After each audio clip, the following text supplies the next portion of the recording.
Bienvenue. Cet enseignement fait partie des leçons de la Pioneer School. Nous sommes à la 28e.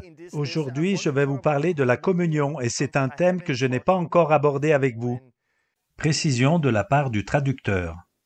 Concernant la communion, nous avons gardé le mot communion, car il reflète bien la dimension relationnelle envers les autres et envers Dieu. Par contre, nous voudrions préciser que cela n'a rien à voir avec la communion du catholicisme, l'Eucharistie, qui n'est pas biblique. Afin de bien comprendre cette vidéo et d'en retirer avantage, si dans votre entendement vous connaissez quelque chose de cette communion catholique, faites-en abstraction et ouvrez-vous à ce que dit la Bible. Par ailleurs, nous n'utiliserons pas le terme assez répandu de Sainte Seine, qui n'est pas mauvais en soi, mais qui n'est pas écrit tel quel dans la Bible. Nous utiliserons plutôt les termes de communion, le repas du Seigneur, rompre le pain, fraction du pain, manger le pain et boire la coupe. Cet enseignement va vous défier et vous provoquer. Nous allons voir que la communion est bien plus que ce que les gens en ont fait aujourd'hui.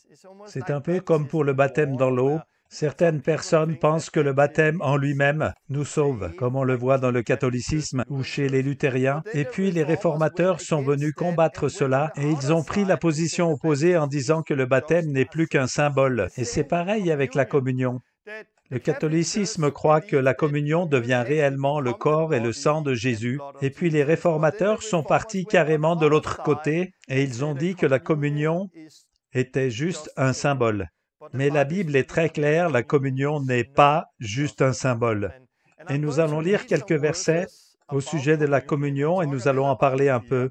Et nous allons mettre ensemble toutes les choses que nous avons vues jusqu'à maintenant. Et nous allons observer Jésus qui est au centre de toutes choses. Et quand nous nous rassemblons en petits groupes, je veux vous présenter ce que j'appelle dedans, en haut et dehors. Quand nous nous rassemblons, nous sommes ensemble et vers Dieu en haut, et nous avons dehors vers les autres personnes. Ce sont des idées simples, des modèles qui peuvent vous aider à vous réunir avec d'autres personnes et savoir quoi faire, et faire des disciples. Vous allez aimer, soyez bénis, à tout de suite.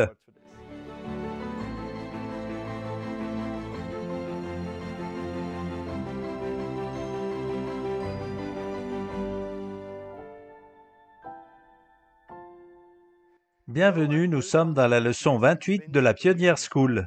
Aujourd'hui, nous allons parler de l'Église. On va rassembler tout ensemble les choses que nous avons apprises pendant toute la Pioneer School, et spécialement dans les dernières leçons.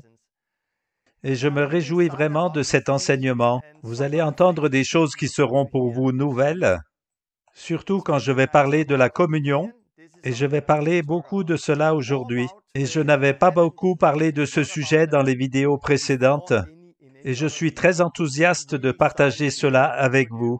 Dans ce que nous allons voir, il y a des choses que vous avez déjà entendues auparavant, et on va mettre toutes ces choses ensemble et je vais vous donner des outils très simples pour commencer à se réunir dans la vie de tous les jours, se rencontrer dans les maisons, 2, 3, 4, 5, 10 personnes, ou bien dans les rues, ou bien dans les cafés, ou dans d'autres lieux, afin de comprendre comment pratiquer l'Église. Qu'est-ce que l'Église? Que doit-on faire? On me pose souvent cette question. Maintenant que nous avons eu les enseignements, que doit-on faire quand on se réunit? J'espère que cet enseignement va vous aider et va vous donner des outils simples à utiliser. Je vais commencer par prier. Mon Dieu, je te remercie pour ce que tu fais et je te remercie pour chaque personne qui regarde cette vidéo. Aide-moi à partager ce message et aide chacun à le recevoir. Rends-nous libres de nos traditions d'Église, rends-nous libres de nos peurs, de nos programmes, de nos contrôles, et aide-nous à être ton corps, aide-nous à être des membres de ton corps, afin que nous vivions la vie que tu as prévue pour nous. Dans le nom de Jésus. Amen. Nous allons commencer par examiner les fondations sur lesquelles nous allons construire. Quand nous nous rassemblons, c'est parce que nous aimons Dieu et nous nous aimons les uns les autres. Toutes les choses dans la Bible sont construites sur l'amour. Si vous n'avez pas l'amour, vous n'avez rien. Et ici, nous avons le grand commandement. C'est le commandement que Jésus nous a donné et tout est construit là-dessus. Que nous aimons Dieu avec tout ce qui est en nous et nous aimons notre prochain comme nous-mêmes. Il nous faut ça. Nous avons besoin de l'amour pour Dieu et envers les autres. Plus on vit près de Dieu, plus on a de l'amour, parce que l'amour est produit dans nos cœurs par le Saint-Esprit. Alors c'est ça la question, il s'agit d'aimer Dieu et d'aimer notre prochain. Oui, mais comment aimer notre prochain? Comment aimons-nous Dieu? Comment obéissons-nous à Dieu? L'ordre de mission. Allez dehors, faites des disciples de toutes les nations, baptisez-les et enseignez-les à obéir à tout ce qu'il nous a commandé. Donc c'est ça la fondation. Quand on se rassemble, on devrait aimer Dieu et s'aimer les uns les autres. Et aussi l'objectif, c'est aussi de sortir et de faire de toutes les nations des disciples, de les baptiser et de les enseigner à obéir à ce que Jésus nous a commandé. Alors on peut se poser la question et se demander, comment on va faire ça? Comment aller dehors et faire des disciples? Et cela concerne le chapitre 10 de l'évangile de Luc que nous avons déjà vu, où Jésus dit « La moisson est grande, mais il y a peu d'ouvriers. Priez que le maître de la moisson fasse sortir des ouvriers. » Il continue en disant « Cherchez une personne de paix, allez dans leur maison, mangez ce qu'il y aura, guérissez les malades, annoncez l'Évangile. » On fait comme ça. Alors comment faites-vous des disciples dans votre vie de tous les jours? Vous comprenez bien ce que Jésus dit et vous sortez, vous cherchez et vous trouvez cette personne de paix, et puis vous restez avec eux, vous mangez et buvez ce qu'ils vous servent, vous guérissez les malades et prêchez l'Évangile. Oui, mais on fait comment? Qu'est-ce qu'on doit faire quand on a trouvé cette personne de paix? Qu'est-ce qu'on fait quand on reste avec eux et qu'on mange et qu'on partage l'Évangile? Et on va regarder toutes ces choses. Mais il y a déjà des choses que nous avons vues avant. Nous avons déjà vu que l'Église est comme une famille. Et l'objectif, c'est de faire grandir les gens, pas en nombre, mais grandir de bébés à jeunes gens jusqu'à pères. Il faut que les gens grandissent en maturité. Et j'ai parlé de toutes ces choses dans la dernière leçon. Si vous ne l'avez pas encore vue, je vous recommande d'aller la voir. Aujourd'hui, dans cette leçon, nous allons nous concentrer sur ces 4 choses que l'on peut lire ici dans Acte 2, verset 42, et puis je vous communiquerai une façon simple de comment le mettre en pratique. Les 4 choses que nous lisons à propos de l'Église initiale, il s'appliquait à persévérer, premièrement, dans l'enseignement des apôtres, dans la communion fraternelle, dans la fraction du pain et dans la prière. C'est dans Acte 2, 42. C'est donc ces 4 choses, l'enseignement des apôtres, la communion fraternelle, rompre le pain et les prières. Et je pense que nous avons là une bonne représentation de ce que faisait l'Église initiale quand ils se réunissaient. Ils se rencontraient pour entendre l'enseignement des apôtres. Rappelez-vous qu'en ce temps-là, ils n'avaient pas la Bible. Le seul témoignage que Jésus ait été mort, qu'il a été au ciel, que le Saint-Esprit soit descendu, était seulement apporté par les personnes qui avaient marché avec Jésus et qui avaient entendu ses enseignements, et c'étaient les apôtres. De nos jours, tout cela est écrit ici dans les évangiles. C'est écrit aussi dans les épîtres. Donc là-dedans, nous avons l'enseignement des apôtres. Donc quand on se rencontre en tant que croyant, on se réunit en étant centré sur la parole de Dieu, sur ce que dit la Bible. On peut aussi lire d'autres livres, lire autre chose, mais cela ne doit pas être l'objectif principal. On se concentre sur la parole, sur ce que nous dit la parole. Ils se rassemblaient aussi pour la communion fraternelle, et c'est très important, nous allons regarder ça, et rompre le pain, c'est-à-dire la communion, et aussi les prières. L'objectif quand on se réunit, le point central, c'est Jésus. Jésus est le centre de toutes choses. Il est la tête. Nous sommes le corps, nous sommes les membres de son corps, et c'est lui la tête. Et Jésus est au centre de tout ce que nous faisons. Et on va regarder ça avec un schéma assez simple, c'est dedans, en haut, dehors. On va regarder le dedans, la communion entre nous autres, en haut, la communion avec Dieu, et dehors, la relation avec les gens de l'extérieur, atteindre les gens dans le monde. Mais Jésus reste le centre de toutes choses, parce que dedans, Jésus nous a connectés ensemble pour former un corps alors nous ne pouvons pas être un corps sans Jésus. Jésus est au centre de notre relation. En haut vers Dieu, Jésus est au centre aussi. Comment pourrions-nous être en communion avec Dieu sans Jésus-Christ? Et au dehors vers le monde, Jésus est celui qui nous appelle à sortir. Donc Jésus est au centre de toutes choses. Le principe ici, dedans, en haut, dehors, est un outil simple à mettre en pratique quand vous commencez à vous réunir. Quand vous vous rassemblez pendant la semaine, quand vous vous réunissez dans les maisons, veillez à ce dedans, en haut, dehors. Quand vous êtes ensemble, ce n'est pas juste pour dedans, ce n'est pas juste pour avoir un partage amical ensemble. C'est bien cette relation, mais on a besoin d'avoir aussi cette relation avec Dieu. Et ce n'est pas suffisant de se réunir simplement les uns avec les autres et d'avoir ensemble une communion avec Dieu. On doit avoir aussi un objectif de faire des disciples et d'atteindre le monde. Donc, dedans, en haut, dehors est un outil pratique que vous pouvez utiliser quand vous commencez à vous réunir, à se rassembler pendant la semaine et être ensemble. Et on va regarder ça et aller plus profondément dans certains aspects. Au-dedans, c'est la première chose. En interne, ensemble. La communion entre nous est super méga importante. Nous avons besoin les uns des autres. Nous ne pouvons pas vivre cette vie seul. On ne peut pas vivre ça tout seul.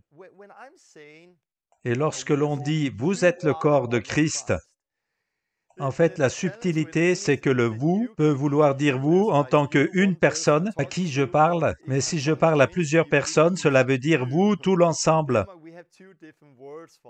Alors ici, quand on nous dit « vous », de quel vous s'agit-il? Ce n'est pas le vous pour une personne, parce qu'une personne toute seule ne peut pas être la totalité du corps de Christ. Une personne toute seule est un membre de l'ensemble du corps de Christ. Et nous ne pouvons pas expérimenter cette vie-là tout seul. Nous avons besoin les uns des autres. Et c'est tellement important d'avoir de la communion les uns avec les autres et de pouvoir se réunir, notamment pour s'édifier les uns les autres, surtout au début quand Satan essaye avec des mensonges, des peurs et des doutes. C'est très important d'être connectés les uns avec les autres. Quelle est la fréquence de vos rencontres? Dans l'Église initiale, ils se rassemblaient chaque jour. Ils se réunissaient tous les jours. Ils se rassemblaient chaque jour dans la cour du temple et dans les maisons. Ils rompaient le pain. Ils faisaient ça à Jérusalem au tout début. Par ailleurs, on peut lire qu'ils se réunissaient une fois par semaine. Et cela pouvait être différent d'un endroit à un autre. Et c'est pareil pour aujourd'hui. Peut-être pouvez-vous vivre la communion fraternelle en vous réunissant chaque jour. Magnifique, faites-le. Mais d'autres fois, à cause du travail, de la distance ou d'autres choses, vous pouvez seulement vous réunir une fois par semaine.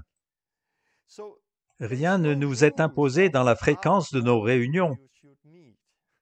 Et je voulais dire ça simplement, car quand on en vient à parler de l'Église, les gens demandent est-ce qu'on doit se rassembler une fois par semaine, ou deux, ou trois? Réunissez-vous autant de fois que vous pouvez. Soyez attentifs à comment Dieu vous dirige. Mais je veux vous dire que nous sommes les membres du corps. Je vais lire maintenant dans 1 Corinthiens 12. De la même manière que le corps est un, bien qu'il ait plusieurs membres, mais qui ne forment qu'un seul corps, il en est de même de Christ. Nous avons tous été baptisés par un même esprit pour former un seul corps. On est en train de dire que l'on a un seul esprit afin de former un seul corps. Mais nous avons différents membres. La main a besoin du corps. L'oreille appartient au corps entier. Et l'œil ne peut pas dire « je ne veux plus être un œil » et l'oreille ne peut pas dire « je ne veux plus être une oreille ». On constate que nous avons différentes fonctions. Et tout cela, l'un dans l'autre, fait de nous un seul corps. Et je voudrais dire que quand vous vous assemblez, prenez soin les uns des autres. Prenez du temps pour comprendre que vous êtes différents, mais cherchez à savoir à quelle partie du corps vous appartenez. Et puis réunissez-vous et discutez ensemble. Prenez des nouvelles. Comment allez-vous? Comment s'est passée votre semaine? Qu'est-ce que tu as vécu? C'est quoi tes combats? Est-ce que ça va? On voit que cela devient très facile dans les grandes églises, les grandes assemblées. Vous entrez dans un bâtiment d'église comme ça, vous saluez quelques personnes, puis vous rentrez chez vous sans avoir réellement parlé à quelqu'un, parce que c'est facile de s'éclipser dans une grande foule.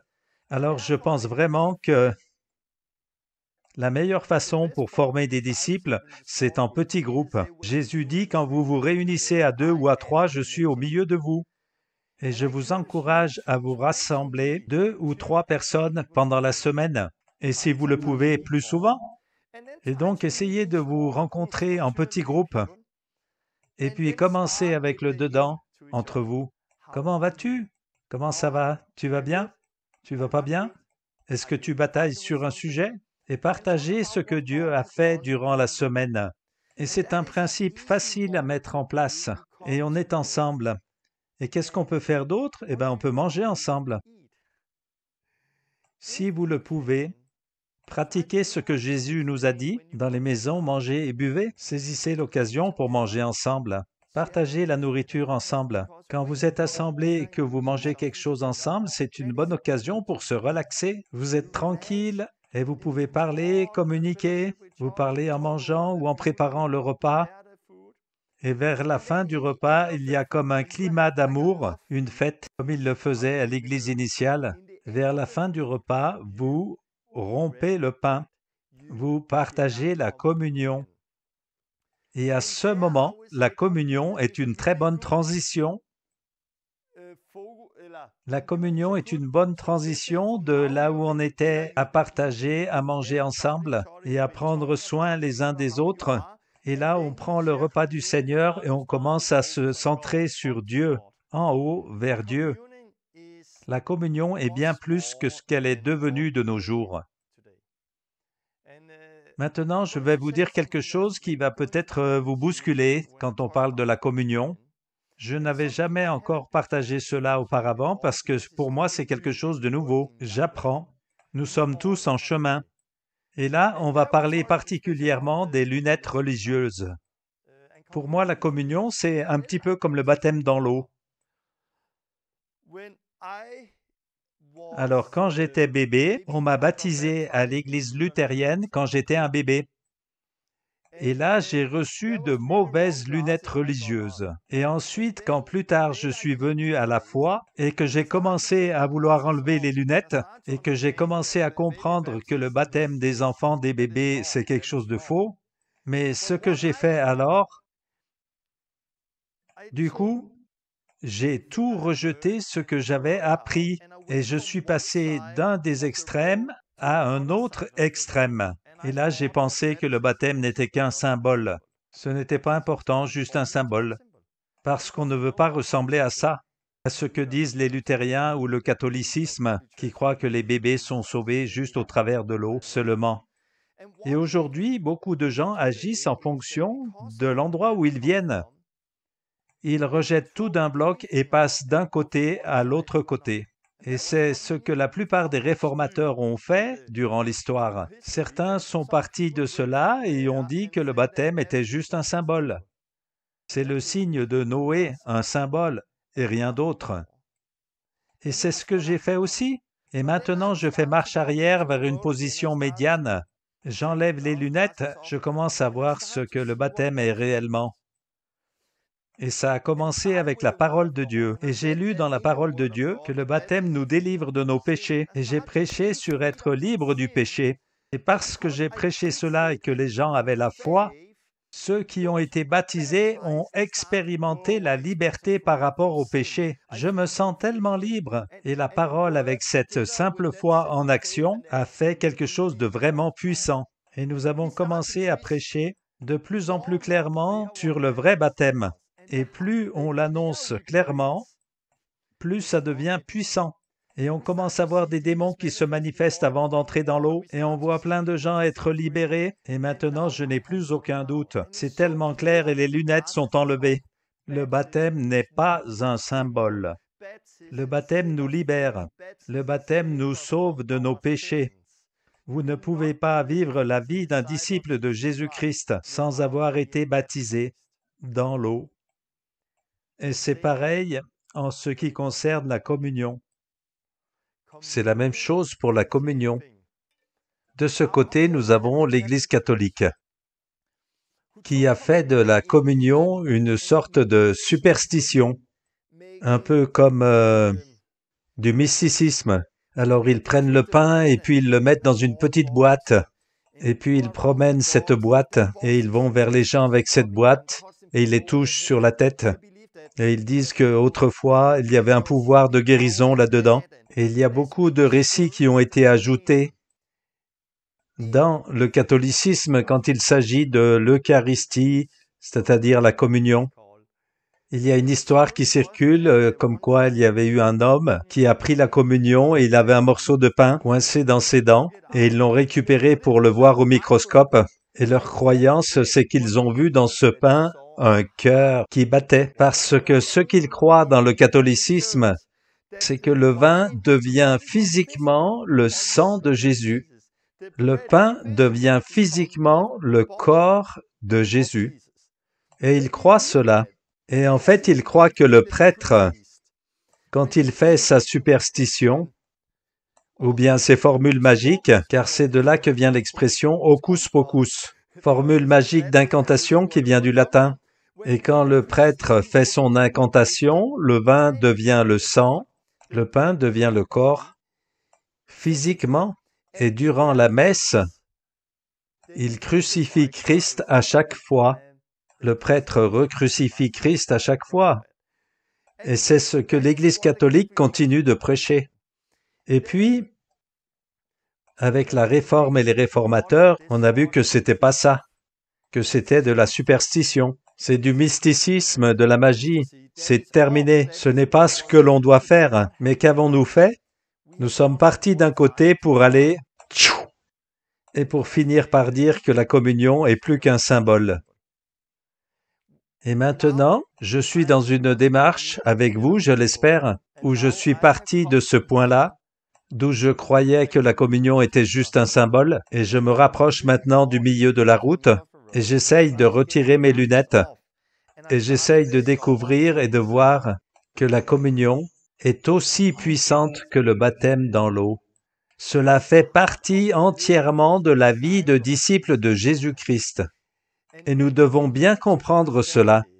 Il y a la guérison là-dedans. Il y a la liberté, la libération là-dedans. Il y a tellement plus. Il nous faut redécouvrir.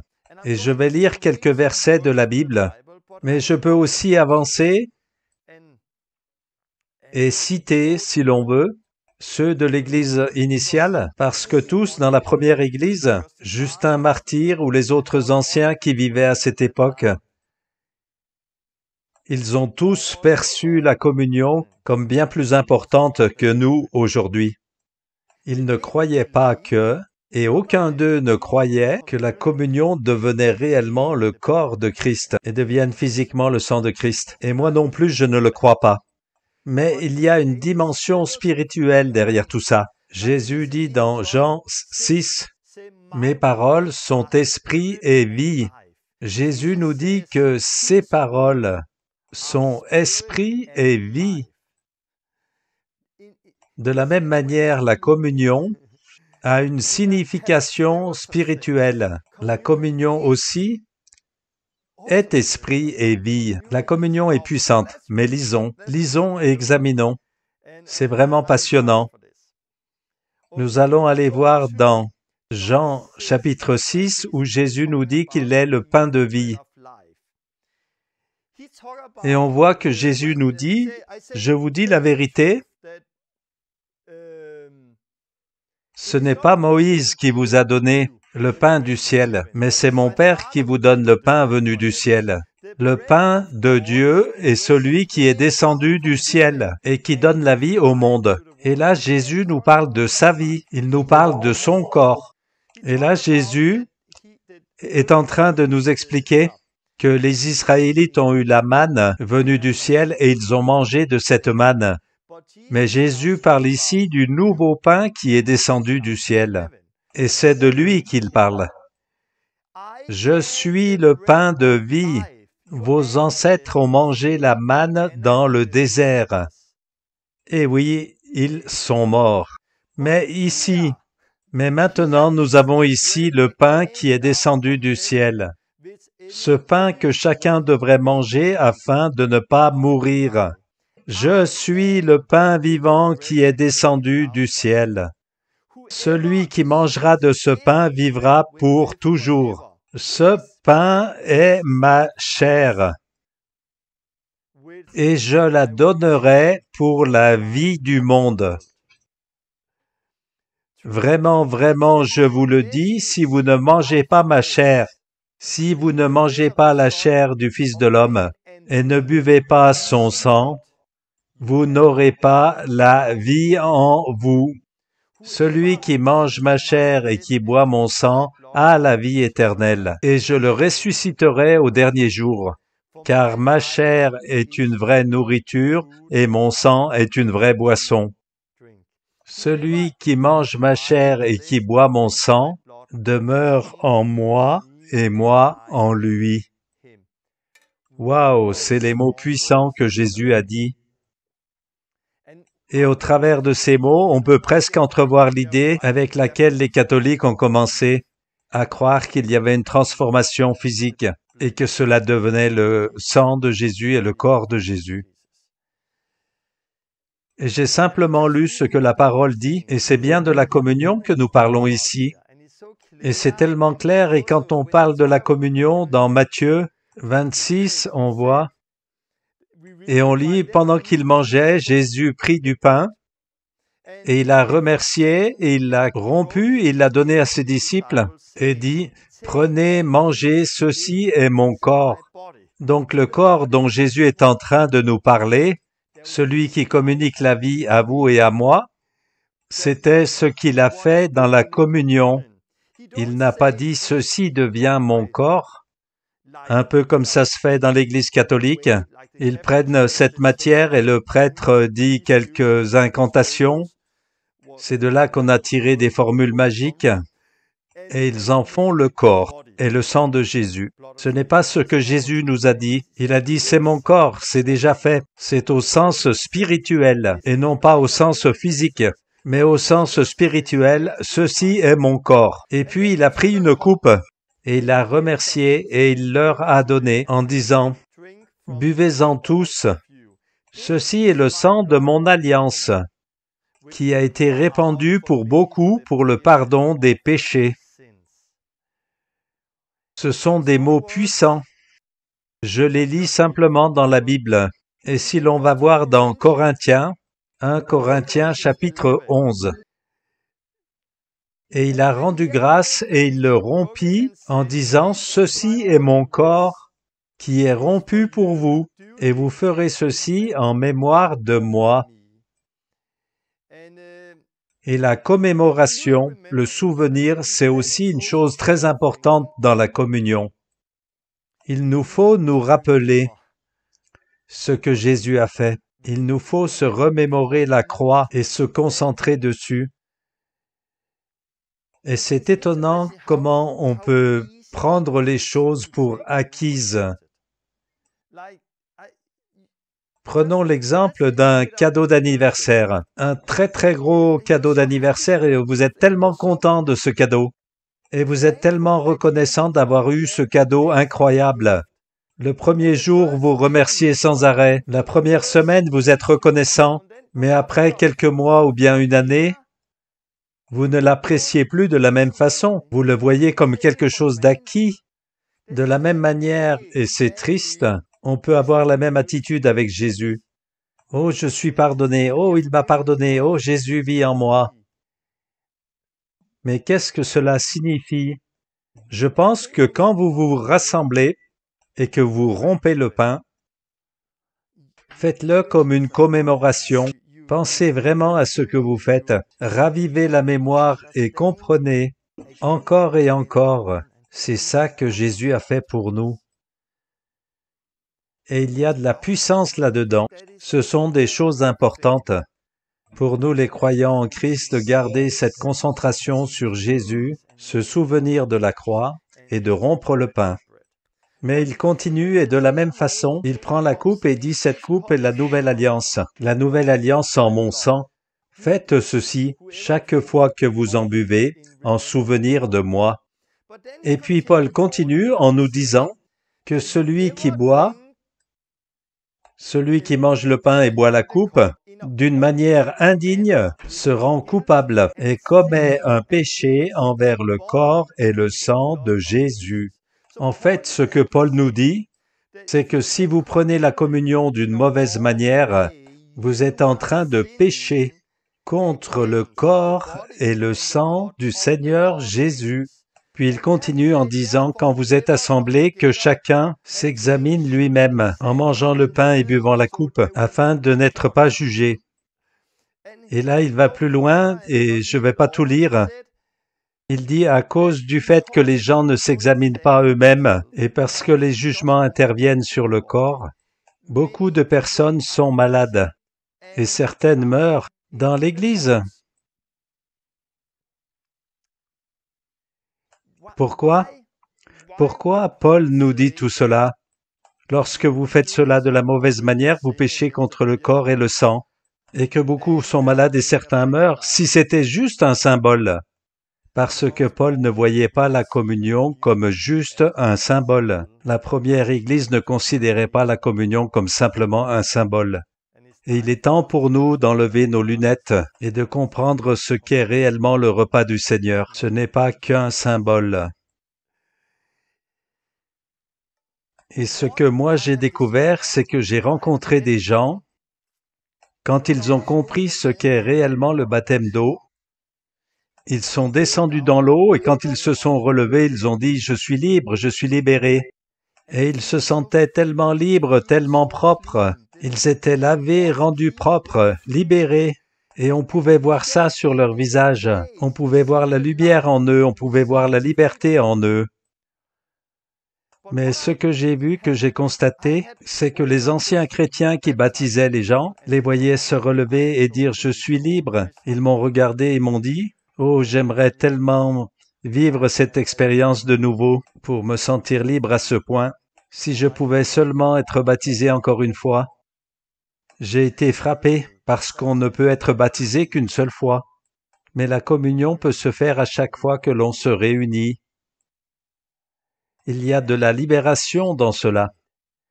Et ce qui se passe, c'est que dans notre vie, lorsque nous marchons avec Christ, les gens vont tomber et ils vont de nouveau se salir.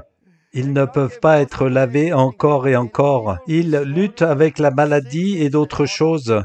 Et Jésus a payé le prix. Il est mort sur la croix pour nos péchés. Il est mort pour nos maladies. Il a payé le prix. Il veut nous pardonner. Il veut nous guérir. Et bien sûr que je pense que par la foi, nous pouvons confesser nos péchés les uns aux autres. Et il y a pardon parce que Dieu est juste pour nous pardonner. Je crois que l'on peut s'imposer les mains les uns les autres et prier avec foi et voir des guérisons parce que la Bible nous promet cela. Mais je crois aussi qu'il y a un super outil puissant, si on peut appeler cela un outil, et c'est le repas du Seigneur. Parce que vous vous assemblez et vous vous remémorez ce que Jésus a fait. C'est comme dans le récit où une femme vient toucher Jésus et qu'une force sort de lui et guérit cette femme. Nous ne pouvons pas toucher physiquement Jésus parce que Jésus n'est pas sur terre en ce moment, mais en commémorant cela, spirituellement, Jésus, tu es mort à la croix. Tu as été brisé pour nous. Par tes blessures, nous sommes guéris. Par ton sang, nous sommes pardonnés.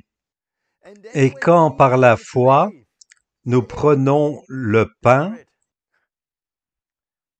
je pense qu'en le faisant avec foi, on peut expérimenter la guérison. Et je pense qu'on peut boire le sang. Non, c'est du vin, ce n'est pas du sang. Boire le vin et expérimenter dans la foi des choses spirituelles et expérimenter « je suis libre, je suis purifié ». Oui, j'ai fait des mauvaises choses et je suis retombé, mais je suis libre de nouveau et je peux me tenir tout à nouveau comme un enfant devant Dieu. Et c'est ça le pouvoir de la communion. Et on a perdu ça, comme on a perdu le vrai baptême dans l'eau. Mais la différence entre le baptême dans l'eau et la communion, c'est que le baptême dans l'eau, c'est qu'une seule fois, alors qu'on peut prendre le repas du Seigneur à chaque fois qu'on se rencontre, en se souvenant et en tant qu'événement spirituel, ou dans la foi, et le point, c'est vraiment la foi. Dans le catholicisme, quand ils baptisent les bébés, ils pensent qu'il y a quelque chose de sacré dans les mots. Les mots sont sacrés. Le prêtre est sacré et même l'eau est bénite. Et ils pensent que c'est tout ça qui rend le baptême effectif. Et de la même manière, ils croient que pour la communion, c'est seulement le prêtre et les choses que le prêtre met en place qui deviennent effectives. Mais c'est du mysticisme. C'est du mysticisme et on veut pas de ça. C'est de la superstition et on n'en veut pas. On n'a pas besoin d'eau spéciale. On peut baptiser quelqu'un dans un conteneur d'eau de pluie. On a déjà fait ça. On peut baptiser les gens dans la mer, dans l'océan. On peut baptiser les gens partout où on se trouve. Chaque disciple peut baptiser. C'est la foi qui est agissante et non une eau magique. Et c'est pareil pour la communion. C'est une fête d'amour. Pendant le temps où vous mangez ensemble, alors vous prenez le pain et vous le mangez, et puis vous prenez le vin et vous le buvez, et vous faites cela avec la foi, en vous attendant à ce que Dieu agisse, et vous allez expérimenter la liberté. Et je me rappelle, il y a quelques années, nous avons eu une rencontre de l'Église où il y a une sorcière qui est venue. C'était une femme sorcière. Elle ne nous aimait pas du tout, mais elle était entrée là. La prédication ne lui posait pas de problème. Elle n'a pas eu de soucis avec la louange. Mais dès qu'on a commencé à prendre la communion, elle ne pouvait plus tenir dans la pièce et elle a quitté la salle. Nous voyons de plus en plus de gens être libérés. Nous voyons de plus en plus de gens être guéris. Tout ça parce que nous l'annonçons comme cela doit être. Si vous prêchez ça comme étant symbolique, vous ne verrez jamais la puissance qui est contenue. Mais quand vous connaissez ce qu'il y a, c'est puissant. Et je voudrais vous dire que l'année prochaine, nous aurons de plus en plus de témoignages de ce que la communion est réellement. Et je vous encourage d'aller plus profondément là-dedans. Considérez. Quand vous vous rassemblez, commencez à le mettre en pratique dans la foi, dans le souvenir de notre Seigneur Jésus-Christ. Je veux préciser aussi que la communion, comme je le conçois, est seulement pour les chrétiens, les disciples, pas pour ceux qui ne vivent pas avec Christ. Et c'est pour ça qu'on voit dans Jean, chapitre 13, que Jésus, qui était rassemblé avec ses 12 apôtres, avant de partager la communion, il a trempé un morceau et l'a donné à Judas qui allait le trahir. Et Judas est parti. Et quand Judas a quitté la pièce, Jésus a partagé la communion avec le reste des 11. Je pense que Jésus avait vu dans le cœur de Judas et il ne voulait pas que Judas participe à cette fête d'amour et fasse partie de cette commune union, en quelque sorte. Voilà, c'était un petit peu au niveau de la communion et j'aimerais vous en dire plus une prochaine fois, mais quand vous vous réunissez, quand vous vous assemblez, partagez la vie les uns avec les autres, parlez, et puis prenez un repas ensemble si vous pouvez. Et puis prenez du pain et rompez-le tout simplement. Faites-le avec foi. Quelle sorte de pain? Je ne pense pas que ce soit important. Pour la boisson, je ne pense pas que ce soit important non plus. Ce qui importe, c'est la foi. Ce qui compte, c'est de bien comprendre cette réalité. Jésus, tu es mort sur la croix. Ton sang a été versé pour moi. Je le reçois dans la foi et je mange. Merci Jésus, par tes blessures je suis guéri. Je te remercie pour ton sang qui me purifie. Et puis expérimenter cette libération qu'il y a dans tout ça. Alors vous vous rassemblez et rompez le pain, et puis vous passez du temps ensemble à vous concentrer sur Dieu, envers nous ensemble et en haut vers Dieu. Lisez la parole. Lisez la parole. Je sais qu'il y a des gens qui se réunissent pour regarder ensemble la Pioneer School. Durant la semaine, ils regardent cette série que j'ai mis en ligne. Et puis ils se réunissent pour parler de la Pioneer School. Je pense que c'est une bonne chose et je le recommande. Vous pouvez faire cela un certain temps, vu que nous avons plusieurs leçons maintenant. Vous pouvez le faire un petit moment, mais je pense qu'il y a quelque chose de plus important, c'est de prendre la parole. Réunissez-vous et lisez la parole. Pas seulement quelques versets si vous pouvez, pas seulement écouter un sermon, mais simplement lire la parole, la Bible. Lisez ensemble un chapitre ou deux. Alors lisez un chapitre entier, puis un deuxième, et puis parlez ensemble de ce que vous avez lu. Que nous dit Dieu à travers cette lecture? Et à la suite de ce chapitre, vous prenez du temps pour prier et rechercher Dieu. Ô Dieu, qu'es-tu en train de me dire? Quel est ton message pour nous aujourd'hui, pour nous qui sommes ton corps? Et voici une manière simple où on n'a pas besoin d'un prédicateur, se rassembler et avoir du temps ensemble, et laisser la parole nous enseigner, se réunir et vivre la communion fraternelle, partager le repas du Seigneur, et puis vous vous concentrez sur Dieu, et puis vous lisez la parole, et puis vous partagez autour de la parole. Que nous dit la Bible? Que nous dit-elle? Qu'est-ce que Dieu nous dit? Et là, c'est un bon moment pour partager ensemble. Que différentes personnes lisent à leur tour. Quelqu'un lit un demi-chapitre et puis un autre lit un autre demi-chapitre. Vous vous partagez la lecture. Et puis vous parlez de ce que vous avez lu, que chacun puisse s'exprimer. Ainsi, ce n'est pas la même personne qui parle tout le temps. Et c'est une bonne manière de vivre la parole ensemble. Et les gens qui utilisent ce modèle dedans, en haut, dehors, pendant la semaine précédant la rencontre, ils se préparent et chacun lit un chapitre, ou deux ou trois dans leur Bible, ou tout un livre, et puis ils se réunissent et ils ont tous lu la même chose dans leur Bible, et ils peuvent ainsi partager ce qu'ils ont lu. Et ça, c'est une bonne manière de le vivre ensemble. Encore une fois, il n'y a pas de modèle type, parce qu'on peut lire dans la Bible qu'une fois Paul a parlé pendant toute la nuit.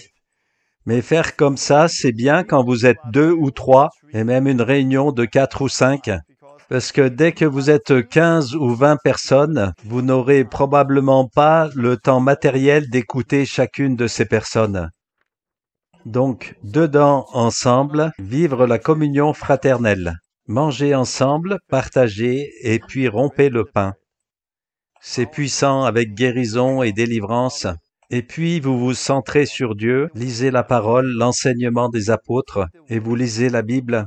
Et puis vous parlez au sujet de la parole. Que nous apprend-elle? Pour nous, comment pouvons-nous mettre cela en pratique?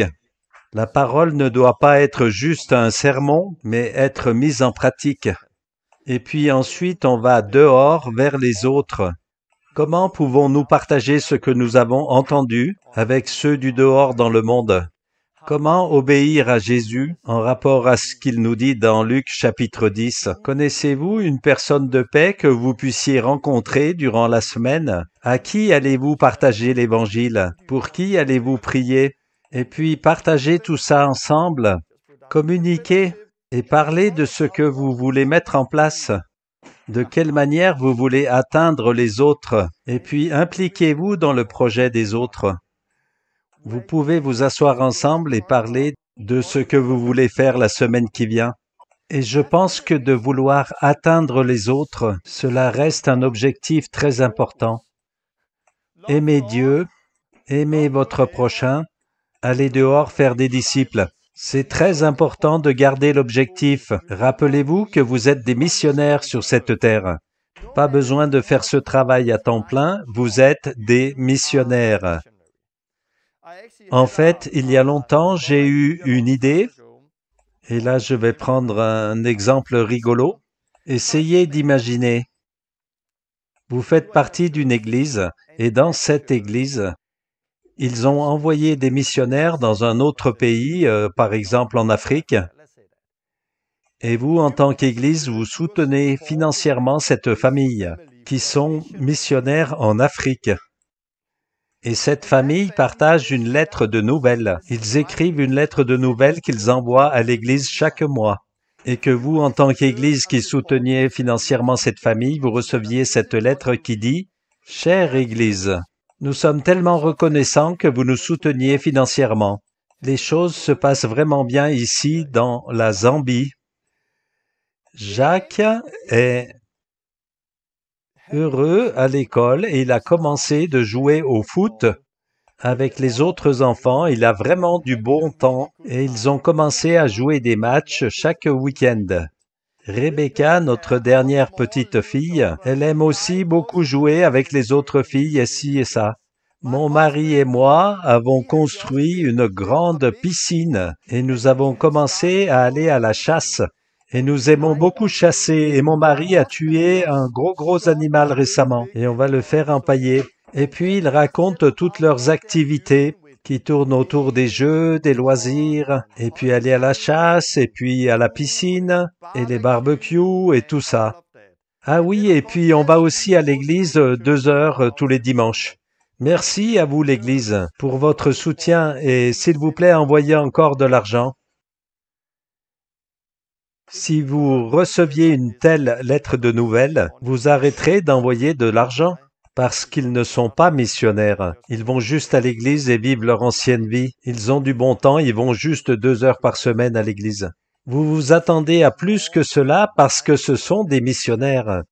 Nous sommes missionnaires, vous êtes des missionnaires. Nous sommes envoyés sur la terre à la place de Christ, et ceci pour chacun de nous. Peu importe si vous travaillez à plein temps ou pas. Chacun de nous devrait être capable de rédiger une lettre de nouvelles chaque mois. Si vous n'avez pas d'église où l'envoyer, écrivez-la et lisez-la à Dieu. Chère Église, merci beaucoup. Le mois dernier, j'ai eu beaucoup de défis, mais nous sommes sortis, on a semé la parole de Dieu, on a été à la rencontre des gens et on s'est retrouvés dans cette maison et on a prié. Et puis on a été dans les rues là-bas et on a témoigné dans ce foyer, on les a enseignés, on a baptisé 3 personnes et on a prié et 10 ont été guéris et on fonctionne avec cela aussi. C'est à cela que devrait ressembler notre lettre de nouvelles, quel que soit le pays d'où l'on vient. Si vous faites des petits groupes quand vous commencez à vous réunir et vous rassembler et vous partagez, vous prenez du temps les uns pour les autres, vous passez du temps avec Dieu et puis vous parlez de comment vous allez atteindre les autres. Quelles sont vos personnes cibles? Qui voulez-vous atteindre durant cette semaine? Et puis tout d'un coup vous dites « Oh, j'ai un ami là-bas, je vais essayer de lui parler lundi prochain. Puis-je aller avec toi? Oui, allons-y tous les deux. » Et puis pendant la semaine qui vient, vous finalisez d'y aller ensemble et ainsi vous remplissez la mission que Jésus vous a donnée. L'Église devrait ressembler à cela.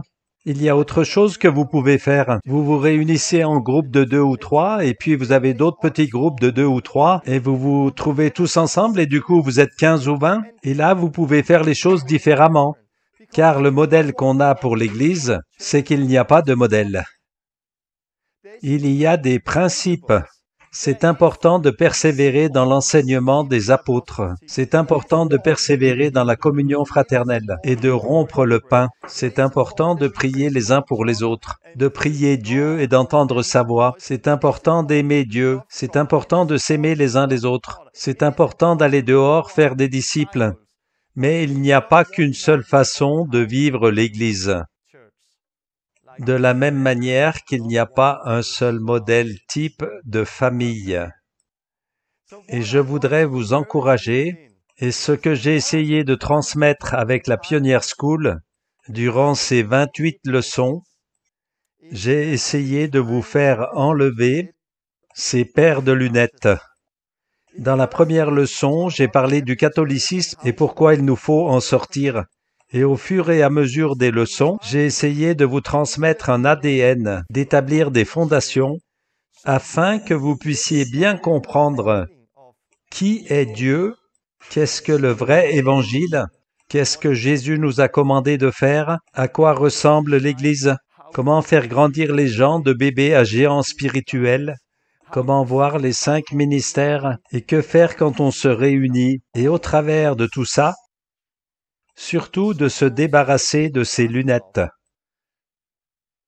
Et au lieu de reproduire des modèles, regardez à Dieu, Regardez ceux qui vous entourent, cherchez comment atteindre les autres. Et ce que vous allez faire et comment vous allez le faire sera différent de ce que fait votre voisin. Parce que nous avons actuellement un centre de formation et on a ça parce que ça fonctionne. Et c'est l'ADN. Et c'est ce qui fonctionne en ce moment. Est-ce que tout le monde devrait faire un truc comme ça? Non. Si je me trouvais à un autre endroit où il n'y a pas de centre de formation, je ferais autrement. Si je vais dans une autre ville où je ne connais personne, que vais-je mettre en place là-bas? Je vais commencer à prier et chercher la personne de paix. Dès que je trouve cette personne, je vais œuvrer avec cette personne pour atteindre toute la maisonnée. Dès qu'il y a contact avec plusieurs personnes, on se rassemble comme ça. Dedans, en haut, dehors. On se retrouve. Comment allez-vous? Comment ça va? Avec quoi tu luttes? Prions ensemble, on va t'aider. Édifions-nous. Communiquez, partagez, centrez-vous sur Dieu, prenez la parole de Dieu, lisez-la ensemble. On se remplit de la parole de Dieu. Nous lisons la Bible ensemble. On leur apprend. Nous les aidons à se nourrir pour qu'ils passent du stade de bébé à jeunes gens, qu'ils se nourrissent eux-mêmes. Et puis demandez-leur qui voulez-vous atteindre? Qui de vous a un ami ou de la famille que l'on pourrait rencontrer cette semaine? On y va et on le fait. Et ça progresse et ça grandit. Et dès qu'il commence à atteindre plus de monde, maintenant ce que j'ai fait pour toi, tu le fais pour les autres.